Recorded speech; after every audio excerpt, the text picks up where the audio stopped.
Ladies and gentlemen, So hard to find. we got him.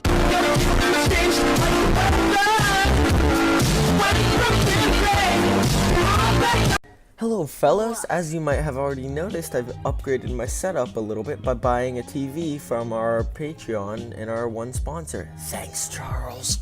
Anyway, as some of you might know, the editor likes Overwatch and loves the Overwatch League because he's a big nerd. Today we're going to be talking a little bit about Overwatch's league success, history, what it means to esports. This video is going to be split up into sections, timestamps in the description. So, the Overwatch League was founded on November 4th, 2016, but only in December of the last year was when the preseason happened. The real season started January 10th of this year. It's gained a lot of followers, peaking at 144k Twitch viewers in the opening week and 415,000 viewers. Some famous people like Robert Kraft of the New England Patriots and Stan Kroenke of Los Angeles Rams and companies like HP, Intel, and Sour Patch Kids have also supported it. It even gained coverage from ESPN. Teams receive upwards to $300,000 depending on their team ranking.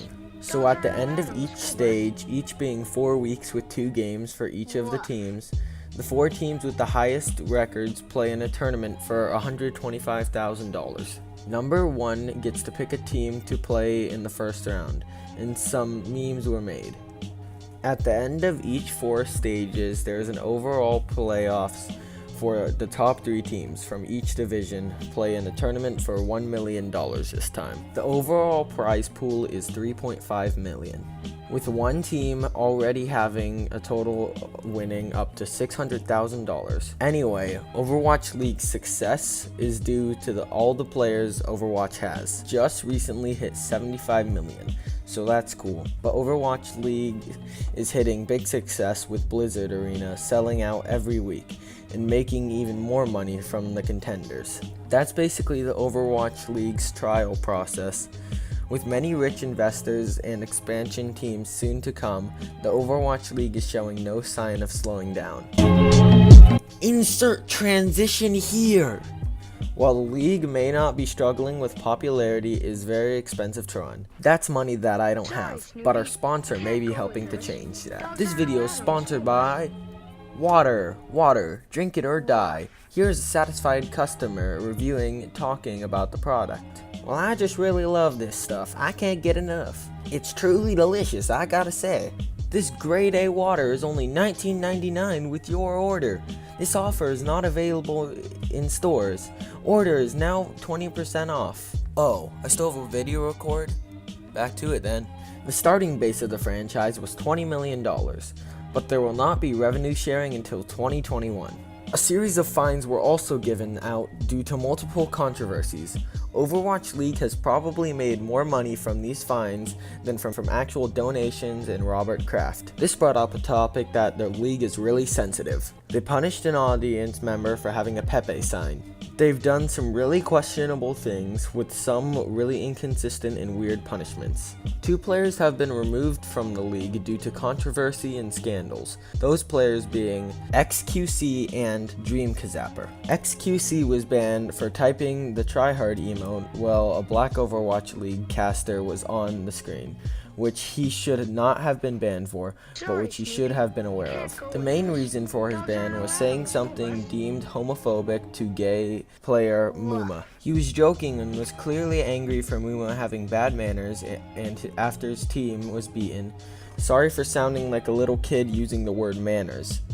Dreamkazapper had one of the worst scandals in esports. He was found to have sexually abused a 13-year-old. He was immediately removed from the league.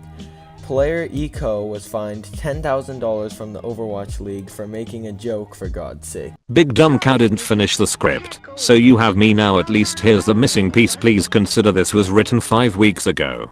There are 12 different teams in the Overwatch League, so let's start from the bottom of the list and work our way up. Keep in mind this is all the editor's opinion. Shanghai. This team literally has the worst losing streak in all of sports. The only team even close were the 76ers, who went 0-28. In all of the weeks the league has been running, they've only won 21 maps. The maps are best of 4, and they've only been to about 6 game 5s with either declining teams or terrible teams. Everybody thought they were improving, but they just reached a point where they stopped getting worse. And hey, let me just break it to you. Just because there's a girl on their team, doesn't mean they are gonna be superstars. Florida, this was disappointing. Florida is better than Shanghai, but not by much, even though they have won games, and given strong teams a run for their money. They might have won all these games, but their map differential is -78. Dallas, to be honest, I feel bad. Through all the controversy and drama in Michael's wet dreams, this team actually wasn't that bad. Although the meter changed in favor of this team in the last stage, without effect, player, they were really good. They ended making stage 4's playoffs, even giving NYXL a run for their money. San Francisco, best team in the league hands down. Dante for MVPCL, still pretty good, if you think about it. Houston, Jake is a good player they said. He'll carry they said. Philly, Carp really put them on his back. They can go far in the playoffs if they run Sado Poco instead of Hopper or Fragi. London, they're gonna choke so hard OMG. Lag, really well-rounded team TBH. It's not Fisher, this whole team really came alive after stage 1. Boston, 10-0 in stage 3, had a 14 winning streak. They have potential to give NYXL a run for their money if they don't choke. Lav, they could easily win.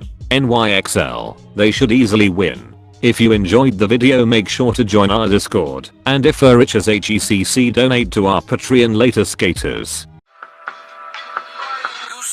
Heck.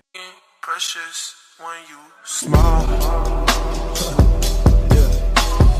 Hit it from the back end.